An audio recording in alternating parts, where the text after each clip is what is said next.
Okay, Raimy, good to see you again. Let's dive in before we share with everybody our podcast for this week and our guest, which was we just finished recording, was really unbelievable and super inspiring and interesting.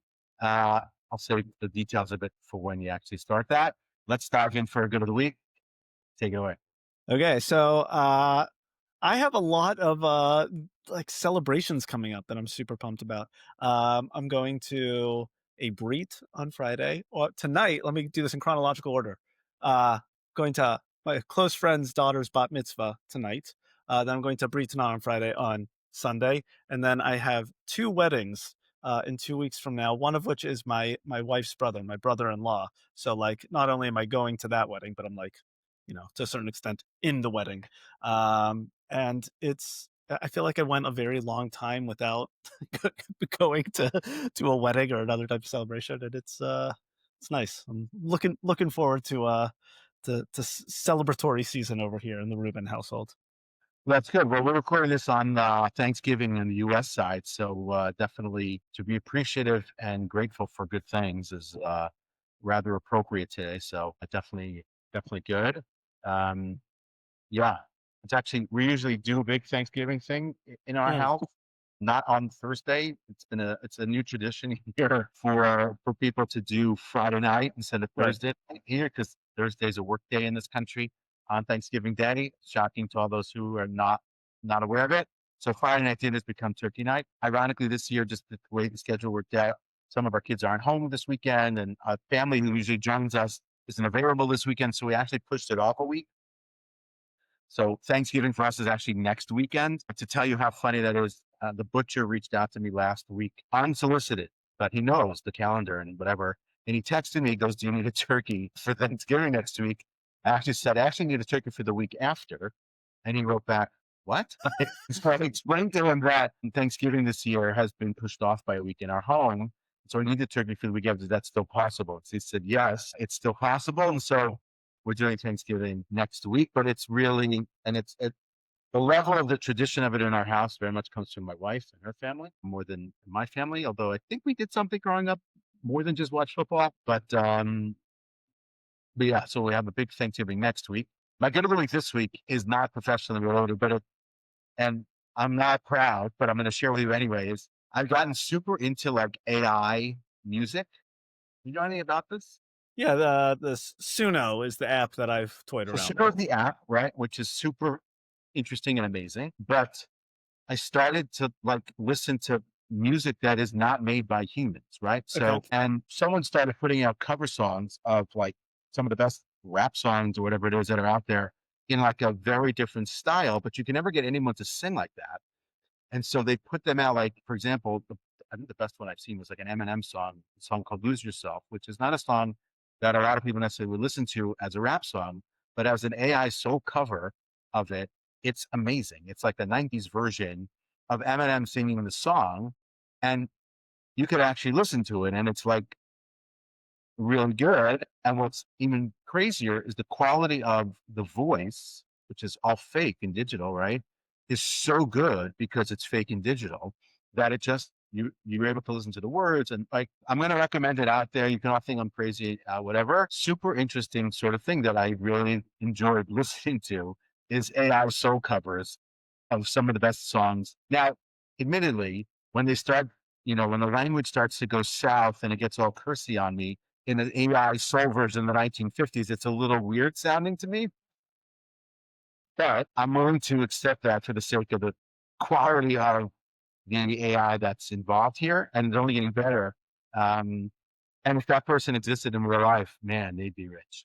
But So I have two things to add to that. One is there actually is a real band that does that. really, It's awesome. So their name is Postmodern Jukebox. Highly recommend. Like, modern jukebox. yeah, and they just reimagine songs, not exclusively rap, though they do a lot of like rap and hip hop songs, and they just reimagine them in different in Corny different. and kooky and weird, like Some of good. it, no, it is very high quality musically. Some of it they do get weird and funny, like they clearly have a sense of humor. But some of Some of the stuff is really good. But the other thing I wanted to bring up is I've seen this. I haven't seen what exactly what you're talking about, but I've seen a lot of different songs come out that are basically release songs posthumously, but they weren't actually by the artist who created it. So for instance, like Nirvana, Kurt Cobain died, how many years ago, but you can now create a song that sounds like it's a Nirvana song. And just like the thought experiment behind that of what that means for music and how for producing music, like you would not be able to tell that this was not a Nirvana song. And you could do it with anyone, and people did it with Jim Morrison, Jimi Yeah. Hendrix. I mean, anyone who, or living artists, it doesn't really matter. Although I guess there's probably more of like a, I don't know. It's just a fascinating like thought experiment for what this means for music going forward. That so much of it is going to be created by AI, and whether that enhances it, detracts from it. Like it's the whole Yeah. thing is fascinating. So for me, it's like, um, it doesn't bother me so much that these are not, I don't Real. care. Yeah, I don't care. I personally don't care. But you're right. But the truth is, and I think this is true anyway, we don't acknowledge it. A lot of what you hear from musicians themselves, once they've gone through the studio and the filters and the tech already, isn't actually them either. That's true. But I definitely hear what you're saying. You can pull someone back who, as long as you have audio of them from at some point in the past, and just give them lyrics, give them quote unquote, give them lyrics to sing on a song, and suddenly Kurt Cobain is back from the dead. Um, yeah, that's super interesting too. You don't even need to give them lyrics. You can just have it write a song as if, and like it's yeah, whole thing is wild. Wild. Awesome. Okay, that's our good of the week. Everyone, obviously like, share, and comment away on the podcast. I really want to hear about everybody's comments and thoughts about the conversation we just had with Meredith Rothbart of Amal-Tikva. Uh, enjoy it. Talk to you soon. Bye. Hello, everyone. Welcome back to the Raimy and Bini podcast. Hope you are doing well today. Raimy, good morning. How are you today? I'm doing excellent. Thank you, Benny. How are you doing? Good. I'm a little tired. I got to be honest, but and I look like garbage, so maybe I should turn the video off this morning. But um, good to be back with you. This is episode, I think, 29, maybe, or maybe we're close to 30 at this point, which is, well, that's close to 30. And we'll have a guest this week after you and I have worked the mics in the last couple of episodes one on one. It's great to have someone else to talk to. No offense to you. It's great to have our guest here joining us this morning, Meredith Rothbart. Meredith, how are you today? I am okay. I'm a little bit tired also. I hear that. But you have a lot of kids, so a lot of little kids. So I think it's understandable. A lot is relevant. Yes. You have I more have little kids 4. than, My husband's in there you go. yes. Yeah, that would do it. Yeah, certainly in comparison, your kids are all little in comparison to mine, and younger than I think Ramey's. So I definitely can appreciate. You want coffee? I can give you coffee here. Let's get a little bit of a bio so we know who we're talking to and why we're talking to you today. We're super excited to have this conversation with you.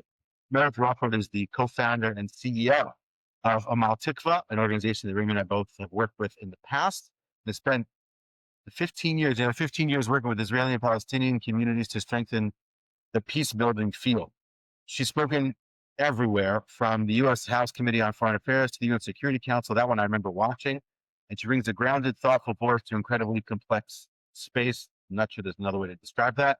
Meredith lives in Jerusalem with her husband and children. Husband currently serving in Miluim, children hopefully being nice to their mom. Meredith, great to have you here. Thanks for joining us today. Thank you. Thanks for having me. It's so fun to be with you guys. But for now, Remy, why don't you get us started here? Sure. You have one of the most interesting jobs of people that I've worked with. So I guess we'll start broad. I do want to get into some of the specifics, but who are you, Meredith? How did you get into this field and start this organization? It's a great question to start. I'm Meredith. I grew up in Pennsylvania.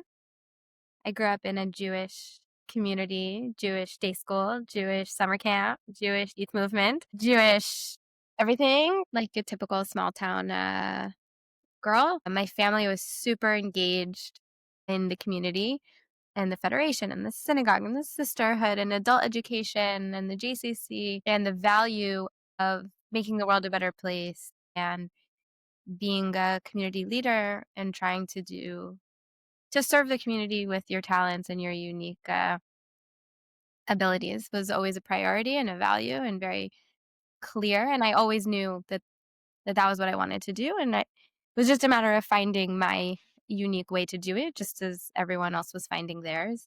Mm. And I always wanted to move to Israel. It's very clear to me from a young age that at a certain point, we're all going to have to come home. And it's going to be hard to leave the States no matter what. And so it would be best if I just made the plunge. And so I decided to do that. I think when I was 9 or 10. And when I came, I joined the army and I studied in seminary and I was trying to just become as Israeli and as engaged as possible. And it didn't really occur to me the whole element of the Palestinians and what they were going through. And it wasn't really part of the narrative that I was exposed to growing up. And it wasn't part of my narrative of what I wanted to be doing here. I knew I wanted to make Israel better and that Israel wasn't perfect, but it's our home. And that it was my job as a Zionist to turn that into how can I support Israel in becoming what it should be and what Hashem wants from us. And interestingly, what I found was this unique ability to connect with Palestinians and understand their narrative. And it felt very clear to me that this issue of the Israeli-Palestinian conflict is really fundamental to many of the challenges of the Jewish people and in Israeli society, and that it's not its own issue, that it infiltrates into so many different elements of what we as a people struggle with, and that it felt to me like the most important issue that I could dedicate my life to professionally. And so I've been doing that now for over 15 years. Are you Pittsburgh also? I went to University of Pittsburgh, but I grew up in Allentown, which is in the east. Yeah, in the Just east checking. side. Raimy's a Pittsburgh guy, and we do a lot of Midwest here on this podcast for some reason or not. I But love Pittsburgh. If I lived in America, I would live in Pittsburgh. It's such a special place. Except That no makes one of sun. that makes Weather one is of terrible. us. Yeah, I love weather the is terrible. community. I love the culture. I hate the weather. um, okay, I was just clarifying that. So building off of your answer, just so then give us the background on the organization, how you got like. So you said that about understanding that the field, but how did you get into the work specifically? What were you doing? And then how did you then bring that from whatever you were doing to get that into Amal-Tikva? So one of my first jobs here randomly was a variety of connections, was with Rabbi Michael Melchior, who's a former member of Knesset, former minister, who by the time I started working with him in 9 was no longer in the government and was working on a variety of organizations that are trying to resolve tensions in Israeli society. And so he has, for example, Mitarim, which is a network of schools for secular and religious kids to be in school and grow up together. I'm working on the secular religious divide in Israeli society. He has an organization for Arab Israeli rights, an organization for Jewish Muslim interreligious tensions. And so it was really special to get to start my career working with him and seeing how so much of what the different elements of society, where the tensions are in different elements of society and what's possible to fix. It also, because he was a lawmaker and a politician, and so well connected, I got to see how bottom up and top down can really work together, which I found very meaningful. And I remember him telling me when he would start a new initiative, the goal of creating a nonprofit is to get it to be institutionalized so that the nonprofit no longer seeks to exist. You know you've succeeded when you've gotten yourself out of a job. And I've really carried that. And he also taught me a lot about fundraising, a lot about organization. We're both nodding because in our episode, I made exactly that point. And so you just confirmed one of my deep theories about nonprofits is working yourself out of existence. So I 100%. said it's an aside in the comment here, but keep going. But thank you for that. I feel much We smarter have now. a joke here. We have a joke here at Amal-Tikva. We all have our dream jobs as a joke. We all say what we're going to do when we're done making peace. And we have someone here who's going to be a real estate agent, someone here who's going to be a luxury vacation planner. I always say I'm going to be a children's birthday party organizer. Nice. We look forward to the day when things can be more simple, although peace building isn't something that starts and ends. So it's a little bit more complicated than that. And that's why it's a joke. We know that it's not from today to tomorrow. Take us back then. So you're inside, you're working with Minister Melchior, and how does that move forward? In the midst of so I started working with him before and after the army. And I was at a conference on Arab-Israeli rights. And someone came up to me and said, do you even really understand what's going on here? And I was like, yeah, we're a democracy and we have to look out for our citizens. I was very proud of myself and I knew exactly what I was talking about. And he said, have you ever met Palestinians? I was like, I mean, no. Said, do you know, he started quizzing me and it became clear I don't really know so much about Palestinians, about the Palestinian narrative, about anything. And he said, come to this training, this leadership training program for Israeli and Palestinian activists. I said, okay. And I went, and it was 2 long weekends in a row, like 4 days and 4 days. And it was really hard. It was really, really, really hard. There was a few things that were really hard about it. One was that I really didn't know anything. And I learned very quickly about how the realization of our religious and nationalistic aspirations and founding state of Israel was really, really painful and problematic. And I had never thought of it or understood it from that direction. It was really eye-opening and really heartbreaking, and that was challenging. And the other piece of it that was challenging was that I didn't really connect with the other Israelis. The other Israelis that were there were older, they were secular, they were a little bit anti-religious, they were not from Jerusalem, and I felt very ostracized. I didn't speak the language, there was a lot of codes, and I wasn't part of it. And I connected much more to the young Palestinians who were from small towns, rural villages, who were more religious, more traditional, and also didn't speak the codes. And so I became part of this kind of cohort of posse that we created, like 4 or 5 of us, and I was the only Jew in the group of friends. I just found the Palestinians in that particular program to be much more accepting and open to my Jewish narrative and connection to the land and bleeding heart Zionism. I felt that was something that the Palestinians in the group could understand and hold space for more than the Israelis in the group. And I wanted to be engaged, and I felt a bit confused. At that point, I was supposed to be going and serving in the IDF spokesman's unit, and this was pre-army. And I switched and asked if I could serve in the civil administration because I wanted to understand the depth of the conflict from our side. It was the first time I heard and used the word occupation and really started to dive into, like, what does that mean? And I decided if I want to understand it, if I want to try to make changes here, then I need to go all in. And so I switched. The placement officer in Bakum told me that I was the first person to ever request to serve there. But that's where I really learned the insides and out of what it means to have a military occupying government as an Israeli soldier and from the inside. It was a very intense year. It was a very intense experience.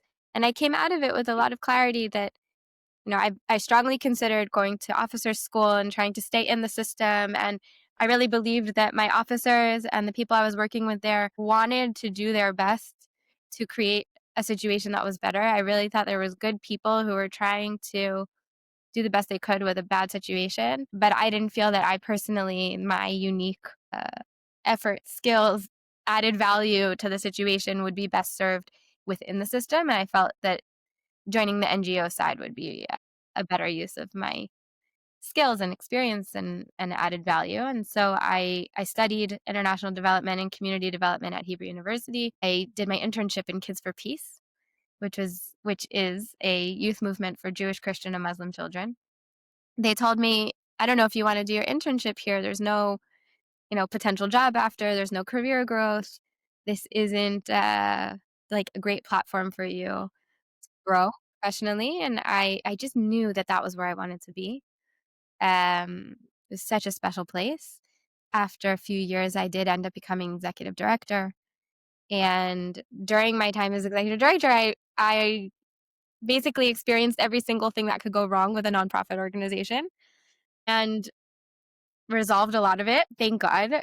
I was connected with Bashir Abu Bakr, who was my partner in resolving a lot of organizational issues in Kids for Peace. And he came with me and we founded Amal-Tikva together. And about a year and a half into my role, my board asked for a strategy, a strategic plan focused on impact. And I was like, come on, dudes. I have to also try to create change. I'm just like keeping this thing afloat of work. And that was a really meaningful moment because I realized that what was the point of keeping the thing afloat and raising the money and managing the government and the insurance and the bank and the permits and the visas and the everything that you need to do to operate a cross-border youth peacebuilding organization. If you don't know you're creating real impact, there is no point. And I felt that I had no space to think about impact. And I was a part of all these networks of directors of peace organizations. And I felt like everyone was doing their best to keep their organization alive and didn't have space or energy to focus on impact and strategy, surely because of the nature of the work. And that was my real calling. My real calling was to create that space and give that backup. You guys just froze. Did I freeze also? You're doing great. We just stopped moving just because we Okay. were so in trance. And Bashir at the same time was feeling like he needed a change, and we stepped down from our roles to create this new entity called Amal-Tikva, which does exactly that. Our goal is to create strategy and a shared language for organizations, activists, donors, community leaders, decision makers to speak a shared language around strategy of what will it actually mean to create a more peaceful reality for Israelis and Palestinians. Okay, so I have a lot of questions about the story you just told, but I'm going to try and stay focused here. The last piece of what you spoke about was talking about that shared language, shared outcomes for what peace building looks like. Is that, let's say you're not on a podcast in this alternate reality for a second here and you're meeting someone socially or whatever. How are you describing the problem that the organization comes to solve? Let's start with that. Real peace building has never been tried. Real peace building between Israelis and Palestinians has never been tried. That's the problem. Mm-hmm. I can't say that I know that what we are trying is going to work, but I know that it's never been tried and it must be. What do I mean? Diplomatic efforts are never enough. It is not enough. Our conflict is considered intractable, right? It is deeply rooted in identity, in connection to land, and in religion, right? Watching a handshake on TV or some sort of document coming out in the news saying the conflict is now being resolved is not enough. It is really important, and it is not enough. And at the same time, grassroots efforts are not enough. Protest movements are not enough. Education is not enough. There has been a lot of efforts that have not been coordinated and have not been strategic and have not been holistic, and therefore they continue to fail. And when they fail, they don't just not succeed, they cause a lot of damage because it continues to show our societies and the world that it's not possible. If people aren't thinking holistically about what's been tried and what should work and what has worked in other contexts of intractable conflicts, if they're just looking at, okay, Oslo was a peace agreement. It was supposed to make peace. It didn't because peace isn't possible, right? People aren't necessarily looking holistically at, well, what was supposed to be implemented that wasn't? Who was supposed to be in charge that didn't take responsibility? What elements needed to be included that weren't? They just say, see, we tried making peace and it failed, and it brings us further and further back, and it increases our levels of polarization inside our societies. And it creates more division inside our societies as well, between our own sides, as we see. And so a non-coordinated, non-strategic peace plan is actually worse than no peace plan at all, in my opinion. And that's what we've had. We've had either none or really bad implementation. I don't think, if you look at, for example, in other contexts, currently our research department is comparing to other different intractable conflicts that have been resolved and comparing intervention methods. It's not necessarily that there is some perfect peace plan that hasn't been found. It's that the implementation needs to be through all levels of society, and that has yet to be tried. that makes sense. It does. Bini, can I take one more? For I know Yeah. you're Good. champing at the bit also. I think I know what the next question is going to be, but go ahead. I don't know. Maybe you do.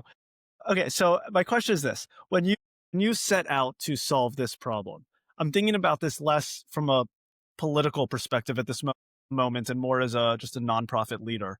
You're the executive director of another organization. It's hard to start a new nonprofit. I can't imagine the hoops you had to jump through to get this thing off the ground.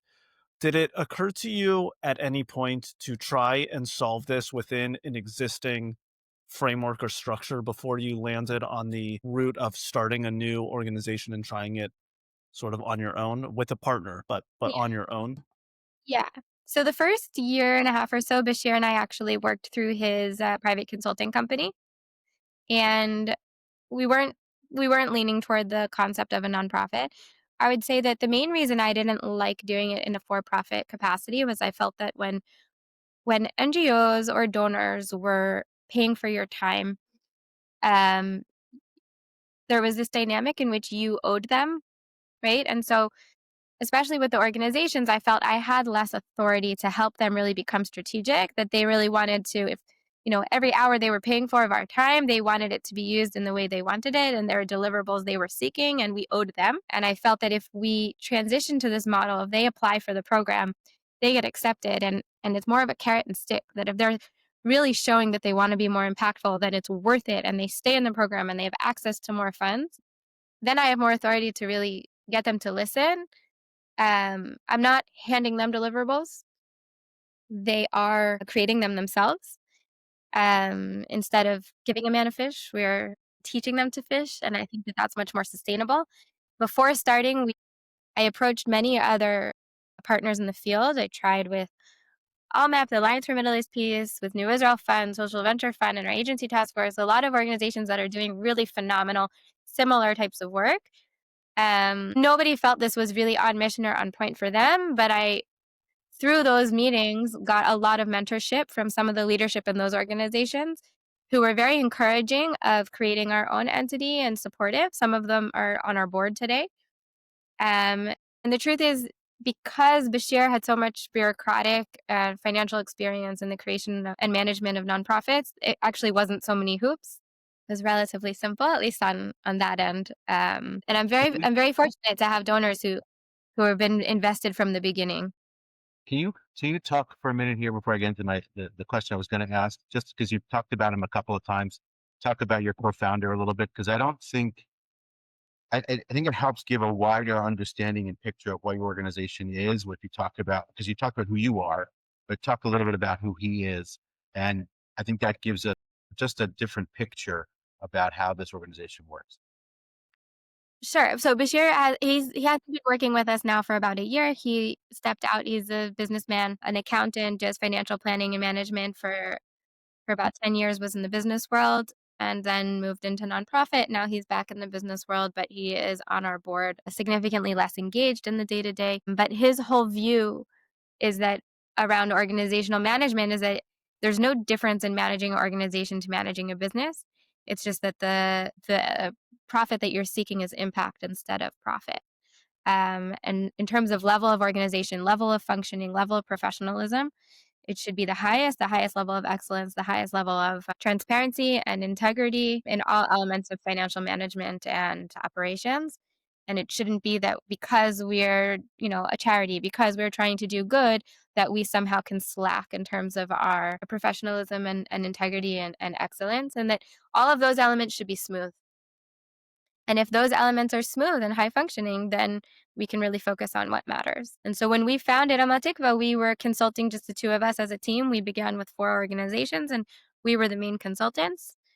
It wasn't until we had 10 organizations under our belt that we realized we needed more staff.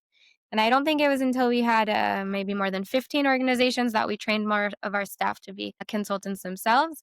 Now I can say we have over 50 organizations who've either gone through or are going through the process. And we have 5 consultants on the team, and we're expanding and adding one more actually in the coming weeks. The consultants for now with the organizations are also members. I can talk a little bit more about what else everybody does on staff.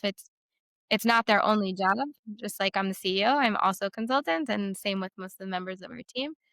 They have other roles in the organization, and we each have a different focus. So Bashir's focus in the beginning was much more like the hard skills and budget management and cash flow and income planning, projections, bureaucracy, the legal side, the NGO registrar, and how to manage all of these different elements. And my side was much more around the vision, mission, theory of change, um, and how to make sure that all of it is connected. And so we still have two consultants in the room, one who's usually more on the hard skills, one more on the soft skills. And we find that that works really well. And your team is a mix of people from all kinds of places and backgrounds? Not so many places, mostly Jerusalem or the Jerusalem area. But yes, we are Israelis and Palestinians, Jewish, Christian, Muslim, a very mixed team. It's been a transition for us over the last year from Bashir and I leading together to me leading the organization on my own. But I think it's going smoothly, and it's something we talk about. It actually came up in our staff meeting yesterday, the fact that we're, Israeli led and no longer co-led, and what that means, and how we have checks and balances in the conversations in the team and with my board. It's not something we pretend isn't an issue, but it's just part of the reality. So then that would bring me to the question I wanted to ask before. So you've described the problem. I thought this was the question Aaron was going to ask for, because this is usually his next question, which is, how do you then solve? Like, what's the approach to solving the problem? What's the process? What's the work? You talk a lot about theory of change. I've heard you talk about it before. Tell me what the work is that you're helping to do on the ground that's helping to solve this problem. So the main work that we really believe is critical is building a field. And that a field isn't just there's different people doing work, but a field, and we're very much connected to the strong field framework, which is highly recommended for anybody in nonprofit to read if you haven't. The field is consistent of a lot of things. Um, a shared language, right? And shared indicators of success, feeling that you're part of something bigger.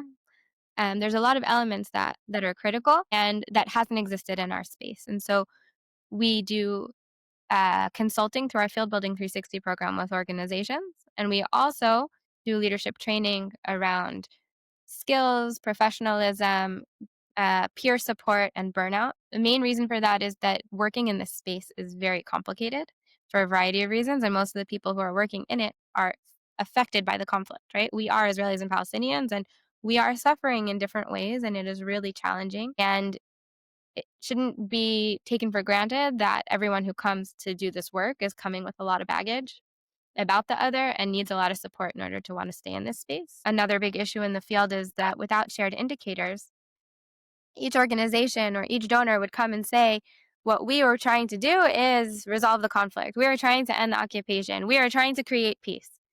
And we say, like, Im kol hakavod, no NGO is going to do that by itself. No donor is going to do that by itself. And even a peace agreement isn't going to do it by itself. We need to understand what the broader field is. What is peace? What does it actually look like? What is a more peaceful reality? How do we measure if we're getting closer to it or further away from it? And what is each organization or each activist or each diplomatic resolution's role in bringing us to the next stage? And how can we be coordinating and working together um, to assure that we're reaching indicators? Does that make sense? Yes.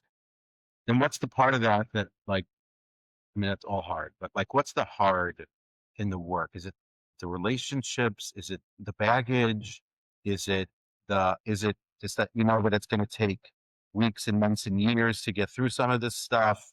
Like, I mean, not even talking about the last 2 years, but even before that, just what's the part that nobody sees? I think the hardest part is at the individual level. It's hard to not feel like a traitor.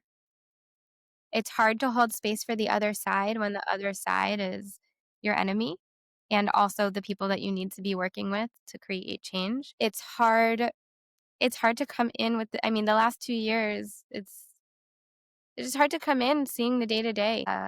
It's hard to stay focused. I always say, like, there's like, I forget who said it, the Hasidic tale of you should always have a note in either pocket, right? One that the entire world was created for you, and one that you are nothing but dust of the earth.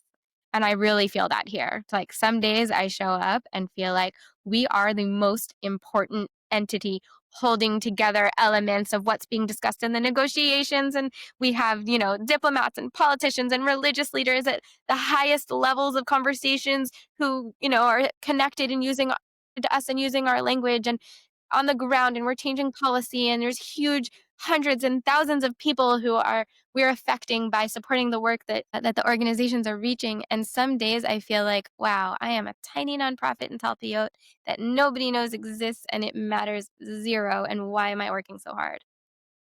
And often throughout the day, I feel different parts of that, and holding that is really hard. And being on one side is really hard. It's like a joke yesterday in the kitchen water cooler talk. One of the staffs said to me, an Israeli staff, said to me, "I know you're only in this to try to bring the Messiah." And I was like, "Except actually." And he was like, "No, I know." Like, "Except actually." Right? It's like, "Okay, I think you're crazy." He was joking, like, "I think you're crazy." And I was like, "No, but that's what Zionism is to me. Like, I am actually a religious Zionist, and I really believe that this is our land. And like, I really believe that what Hashem wants from us is to create peace and create a better reality with the people who are also living here.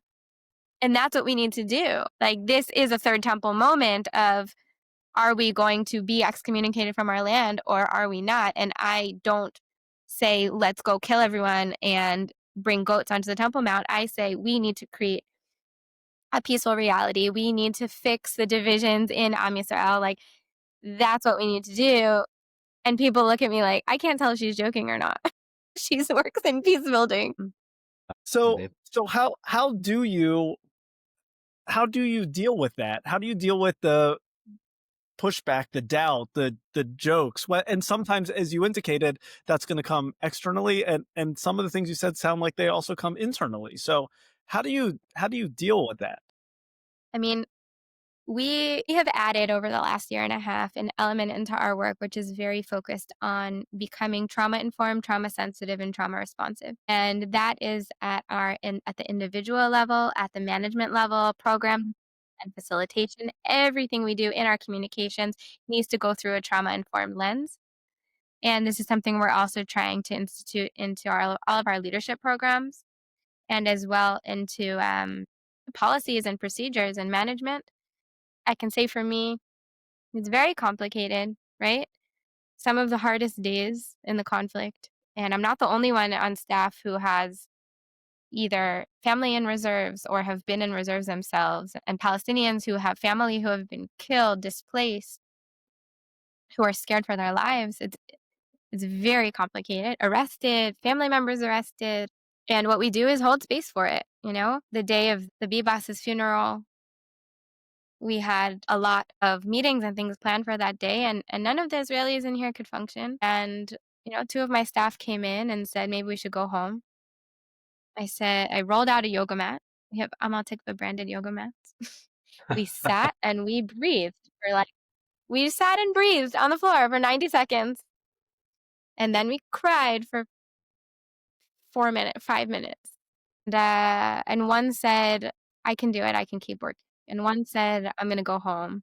And I said, I'm going to sit for another 30 minutes and just watch the funeral and then see how I feel. And just allowing that. One of my close mentors, Mary Fitzduff from Belfast, from Northern Ireland, she ran the Community Relations Council, which is a similar organization to Amal-Tikva, in the 20 years leading up to the Good Friday Agreement. And she said, some days are just impossible. 24 hours crying and up again. 24 hours crying and up again. We were in Belfast a few weeks ago. She told me about one of the hardest days. She walked by City Hall. There was a bombing. She turned the corner to go keep doing her shopping, and there was a shooting. She stepped over soldiers who were like holding rifles on the ground, stepped over their legs. Hearing shooting, hearing bombing, I said, what did you do? She said, I went about my shopping. And it sounded crazy to me, except what do we do? What do we do when there's,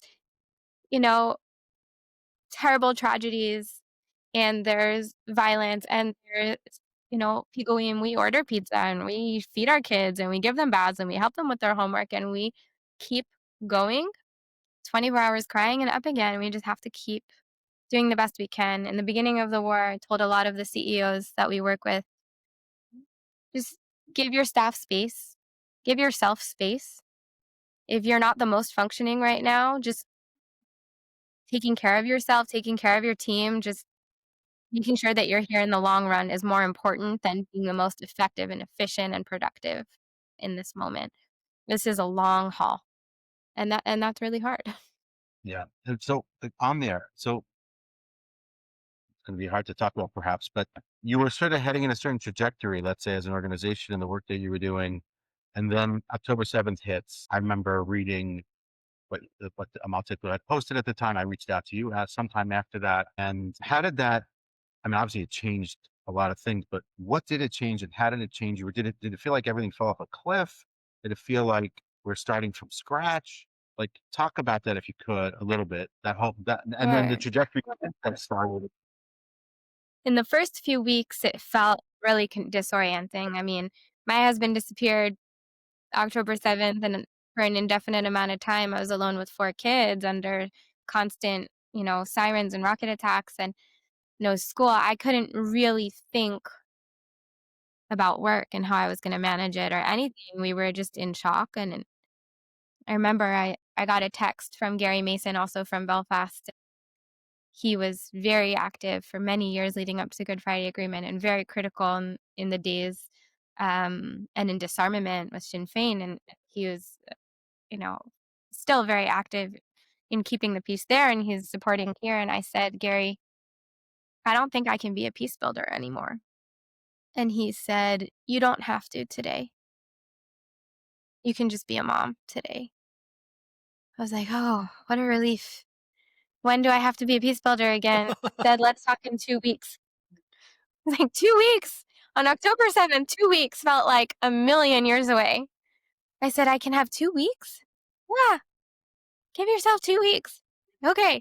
And I wrote to the staff and I said, guys, for the next 2 weeks, we're just focusing on taking care of ourselves, and I am here for you as people. And Ghadir, my deputy, called me that night.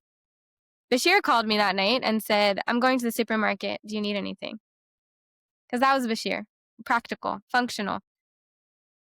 I said, thank you. I'm staying at my parents'. He said, I figured Zach was called, and I want you to know that if you need anything, I can run errands for you.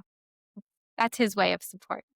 Nadir called me and said, we're going to have to change our curriculum. We're going to have to restructure the way we work. She was like 10 steps ahead of me. I said, I love you, Nadir. I'm not there. You're in charge.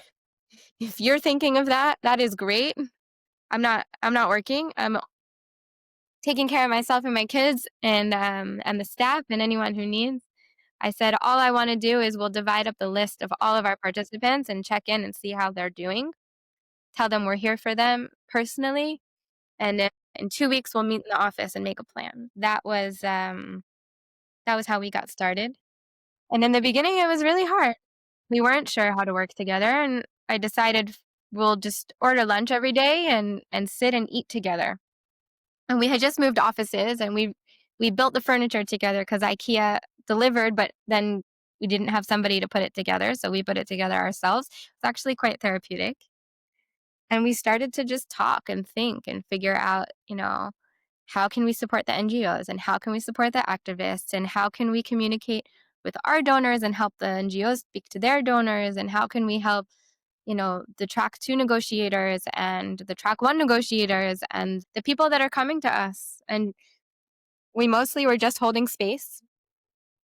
And that was a really great start. And from there, we realized some really big changes. One was that our work wasn't changing, but the need was growing exponentially.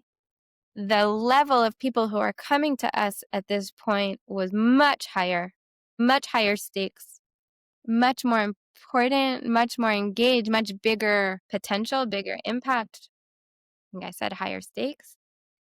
And that our work wasn't thrown off a cliff, as you asked. It wasn't pushed back at all. If anything, it was catapulted forward.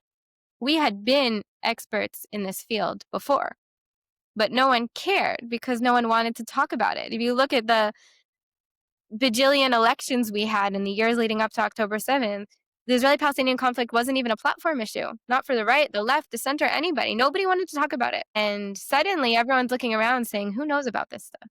And so we were really catapulted forward and decided that we were ready and expanded our research department and made more of our data available. And we're not scared to hold tough conversations. And I think a lot of our success is also that we are real. Neither side here is expected to apologize or put their identity aside. I remember getting a text during one of the most difficult, hostage transfer days from a friend in the neighborhood who said, how do you know that the Palestinians who work with you or that you're engaging with aren't the Palestinians who would be sitting in the audience of these disgusting Hamas ceremonies with the hostage transfers? I said, I assume they would be, at least some of them. He said, then how can you work with them? I said, because I'm not trying to make peace with my friends. I'm not trying to make peace with my friends. I'm not trying to only engage, people that are already sold. That's not who we are. I am an Israeli Jew. I am a religious Zionist. I am doing this for the future of my children and my people. And I don't believe that the situation we're living in and the reality that we've created and oppressing in other people is what's best for us, is what's best for our future, for our children's future. And I don't think it's what Hashem wants from us. It's not our values. I can't change them. I can only change me. I can only work on myself and on my side. And I can find partners who believe that what's best for their religious nationalistic aspirations is to create a peaceful reality with us, not just to have a better life and get more money and have a nice house. I don't think that's ever going to be enough. But for them to actually fulfill their nationalistic religious aspirations, it needs to be done peacefully with us. We're not going anywhere. They're not going anywhere. It's in no one's best interest for us to keep fighting. And I don't think that we need to apologize for who we are and for our ideology. I think what we need to do is just acknowledge that within our ideology is actually the only way that that peacefully is the only way that we can fulfill our own ideals and our own dreams. That's really amazing. I'm torn between wanting to ask you more questions about running an organization, especially in a time of crisis, and more questions about just your outlook, because it's fascinating and I don't know which direction to go. But I guess we'll stick on the outlook. What do you see happening next in this field? Like, to a certain extent, we're 2 years removed from October 7th. To a certain extent, some of the dust has started to settle, for whatever that means. What do you see as the next steps here? Or do we just stay the course and you keep doing what you're doing and those will be the inroads that we make? It's a really good question. I think one of the most important takeaways from this moment is that realities change. Change happens. Change doesn't always happen for the better and it doesn't always happen for the worse, but things actually do really change. And part of why people didn't want to touch peace building is because I think, especially on the Israeli side, is that the status quo was relatively comfortable until October 6th. We had a wall. The terrorism was a bit low. We didn't have so much active violence. And if we did have, flare-ups and wars, we could generally keep it relatively contained. Casualties on our side relatively minimal. And so there wasn't a desire to create major change to the systems and structures that were holding the conflict where it was. But change happens, and change has happened, and change is happening. That doesn't necessarily mean it's for the better, but it's an opportunity. If we look at Syria, a few years ago, we never would have believed that Syria is where it is. Is that change now going to be for the better in the long term or the worse? I have no idea. I'm not a prophet, right? But the reality in Syria has completely changed. And if we look at Lebanon, if we look at Iran, and if we look at other conflicts and other contexts, I keep mentioning Belfast because I was just there a few weeks ago. Nobody ever believed the Troubles would end. And if you're there, it does not feel like the trouble's ended.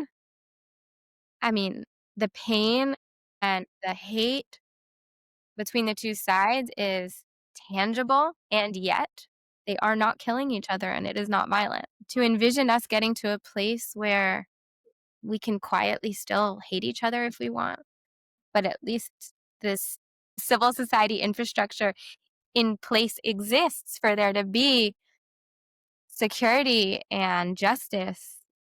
I think that that is possible. It is not going to happen on its own.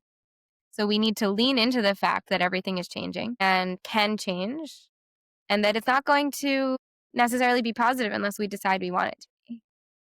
It can go back to where we can go back to what was, which is one of my biggest fears. We can make it worse, or we can make it better, and that's a decision that a lot of people need to make. And are there specific like initiatives from the Amal-Tikva standpoint in your strategy, in your approach, in your programming that is pushing towards some of that? That's new, let's say, because you maybe feel the moment as an opportunity like that, or no? Absolutely. The work being done with the governments, the work being done with the religious leadership on both sides, the coordination between the track 2 work on the government and religious level is phenomenal and at a level that is unprecedented. The work being done inside societies, the work being done in the religious Zionist community, complicated, it is slow, but it is deep. It is going to take time, right? It is not band-aids. It is restructuring the way people look at how we relate to this land, how we relate to others in this land deeply from the most intense places. And that is at the different levels. And we need all of the different elements. I'm not saying grassroots works or only diplomacy works or only interfaith works. It all is needed. And to see the power of when we work with organizations that want to have serious impact, and we help them clean up their internal management and help them create decision-making processes and help them manage their budgets and help them raise more money and require them to coordinate with peers, they come back to us blown away at seeing how much more impactful they can be. When you have solid infrastructure and you have a clear strategy and you have partners, you are way more effective. And it isn't actually that hard to go from being non-strategic without having systems in place to make that change if you really want to be. And we see organizations transform over the course of a year, and now 5 or 6 years in, who are insanely impactful, and it's only growing. The donors see it, the language is changing. We're hearing our language from our research and some of our publications being used in the most delicate negotiations now happening. And some of the people quoting our language don't even know it was us, which is the most exciting to me. It's this quiet, we call ourselves the stagehands for peace building, right? Put the X on the stage, make sure the lights come on and the curtain is open without anybody necessarily seeing us behind the scenes. That's our role, and it's critical. And to imagine that, this field existed without it, it was chaos. And to put that order in place, I feel very optimistic that we can turn this moment of opportunity into major positive change. We're not the ones on the ground. We're not the ones in the rooms. Our power is coordinating between those, and it's really critical. Amazing. I mean, if you look at point 18 in Trump's 20-point plan, the language there is not a coincidence. It is each of those points is very indicative of major policy papers and major institutional work standing behind it. And point 18 is ours. Point 18 is the acknowledgement on all sides that the societies have to be included in the process, and the societies have to welcome the process and implement it at the civil society level. And it is acknowledging that it is part of this process, and we're owning that. Was that not obvious before and no one just talked about it, or like you had to sort of make it obvious? Literally, so not obvious. I remember after the Kerry talks failed in 2014, the US government held a series of conversations with civil society leaders saying, what did we do wrong and why did these fail? And I was in the room with some of the most impressive civil society and religious leaders on the Israeli and Palestinian side. And they were offering all of this insight into what they should have said, could have said, who they should have included, could have included. And when it was my turn to speak, I said, with all due respect, you should have had these roundtables before you started, not after you failed. Right. Yeah. Yeah. Okay. Wow. We're almost out of time, Meredith. And this has been incredible, really incredible. And I appreciate it. So we usually go a little lighter at the end just to make everybody just lift a little bit. But I can tell you on my own that listening to you talk about this is very eye opening and inspiring at the same time and hopeful about what's possible in the future around this issue, obviously. And it impacts all of us, certainly all of us on this podcast, but certainly a much wider audience of people that we talk to, that we're connected to in our little spheres of influence and network. So I appreciate your being here. We're going to go a little lighter, just a rapid fire kind of a thing, but we'll start with one that's a little less light. If someone made $100,000 donation tomorrow to Amal-Tikva, and they gave you freedom to use it however you wanted, how would you use it? I'm actually seeking $100,000 specifically for this next initiative, what we want to do. We have been over the last 5 years working on what does work and what doesn't work, and how can you fix what could be done better, and how can you stop what's not possible. One of the initiatives we want to build right now is focused on what might work, and we want to put out funding and some research and evidence of interventions that have been tried in other contexts that have not been tried here, and put out a call for proposals with funding available. Say, try this specific intervention and try it in our context, and we will guide you and support you in being impact focused and strategic with all the monitoring and evaluation necessary to have a sense of if it's really working. And we want to encourage new interventions that haven't been tried here that have been proven to work in other intractable conflicts. So like There's a lot of really incredible. you give out like $15,000-$20,000 to a handful of people who have really good initiatives and say go. Yeah, with guidance and support. Okay. There's some Got really it. incredible people out there who have a lot of energy. What's a work tool or system that you could not work without? In our staff meetings, we always start with what is your professional and personal best from the last week. It's a tool that I learned from one of our board members, Sam Bayer, and it's really meaningful on our team. It gives people a sense of what they're proud of in their work and what has been the most meaningful for them recently. And it also gives people a sense of what is most on their mind in their personal life, but it keeps it short and relatively light, but meaningful. And it keeps people connected to each other personally and professionally. It gives team a sense of like what is most important to their teammates. And we find it to be really powerful and important. What was yours this week? Oh, good question. My personal, I can tell you, I can, when I said yesterday, my personal best was it is Chodesh Irgun in Bnei Akiva this week. So which Yeah. like Chodesh the whole month, right? The kids have Bnei Akiva like every single day, and my house has become like a revolving door of like dirty paint filled children.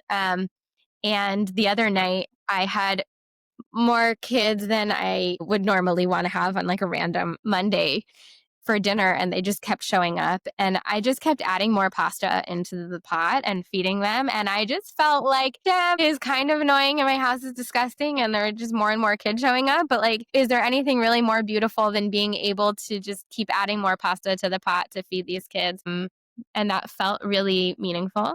That was my personal best. And my professional best was we, for the first time, have a communications consultant who's working very closely with us. And we are working on our annual summit, which is going to be in February.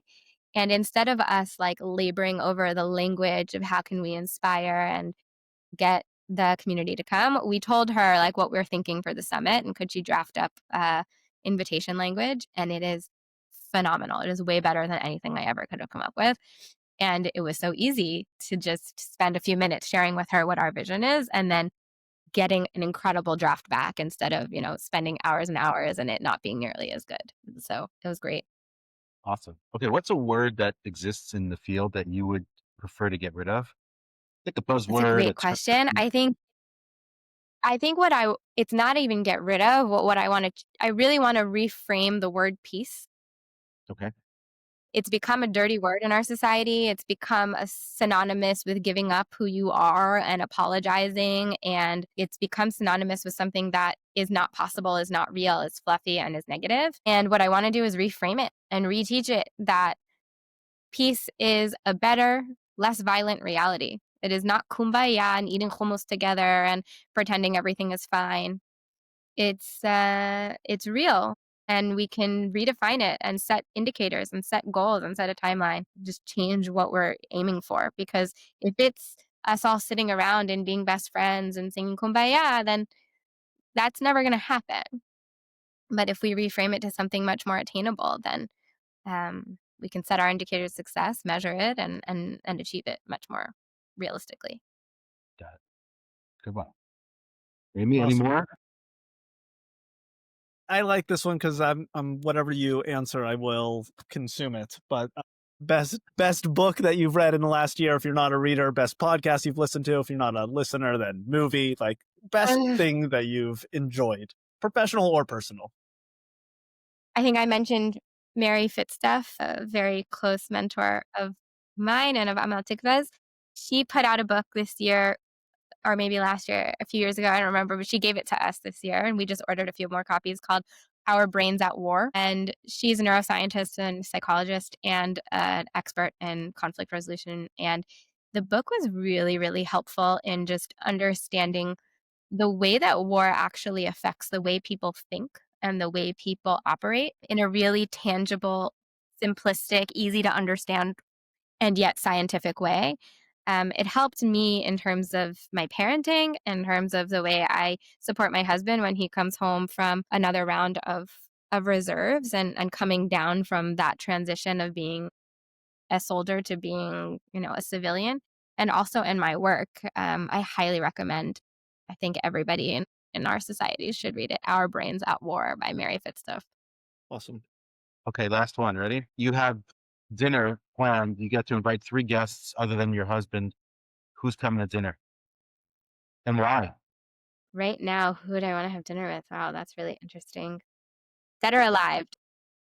It's open. It's an open question. We don't, you got all messianic on us earlier, so you can bring anybody back you want. Somebody who I've been really missing over the last few years, and feel like his guidance has been really missing from the Jewish people, is Rabbi Jonathan Sachs. I really wish I could share his insight into these last 2 years. Feel that that could be really meaningful for me, for Am Yisrael. My grandfather, Alvin Mishkin, he's just a change maker, a philanthropist, a dreamer, and just want him to tell me that everything's gonna be okay. And also he's really funny and entertaining and just lets everybody laugh. And the last one, that's just such a good question.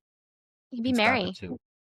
Maybe Mary fits to provide context to it all, and to into what I need to do next professionally, and how to build it, and how to take all of the, complexity, and give it space for a minute, and just keep going and keep building and keep raising money and keep growing.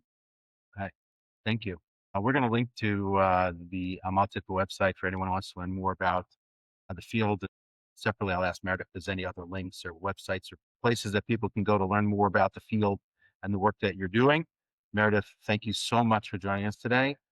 This was really incredible. Thank you. Thank you. Thank you for the opportunity. I appreciate it. All right. All right, everyone. Take care. Enjoy the podcast. Talk to you soon.